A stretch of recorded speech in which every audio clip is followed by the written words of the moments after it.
خبر شامل کرتے ہیں شوبز نگر سے۔ بالی ووڈ کے شہنشاہ اداکار امیتابھ بچن کی طبیعت ناساز، مداحوں میں تشویش کی لہر دوڑ گئی۔ بالی ووڈ کے شہنشاہ اداکار امیتابھ بچن کی طبیعت ناساز ہو گئی ہے۔ اداکار امیتابھ بچن نے حال ہی میں اپنی صحت کے حوالے سے اپنے آفیشیل بلاگ کے ذریعے چاہنے والوں کو آگاہ کیا۔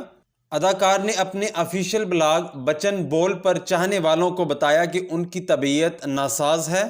بالی ووڈ کے شہنشاہ اداکار نے اپنی پوسٹ میں لکھا کہ سرجری ہونی ہے، جس کے باعث سوشل میڈیا پر مزید نہیں لکھ پاؤں گا۔ تاہم 78 سالہ بالی ووڈ اداکار نے بیماری کے حوالے سے مزید تفصیلات نہیں بتائی کہ آخر انہیں ہوا کیا ہے اور ان کی کون سی سرجری ہونی ہے۔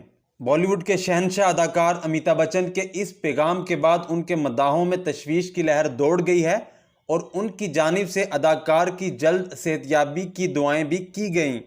خیال رہے کہ گزشتہ سال اداکار امیتابھ بچن، ابھیشیک بچن اور ان کی اہلیہ ایشوریہ رائے اور ان کی صاحبزادی کو بھی کرونا وائرس میں مبتلا ہو گئی تھیں۔ امیتابھ بچن حالیہ دنوں مختلف پروجیکٹس کی شوٹنگ میں مصروف تھے۔ ان کی آنے والی فلموں میں ایان مکھرجی کی برہماسترا شامل ہے، جس میں عالیہ بھٹ اور رنبیر کپور بھی ہیں، جبکہ ایک اور فلم چہرے میں ان کے ساتھ عمران ہاشمی ہیں۔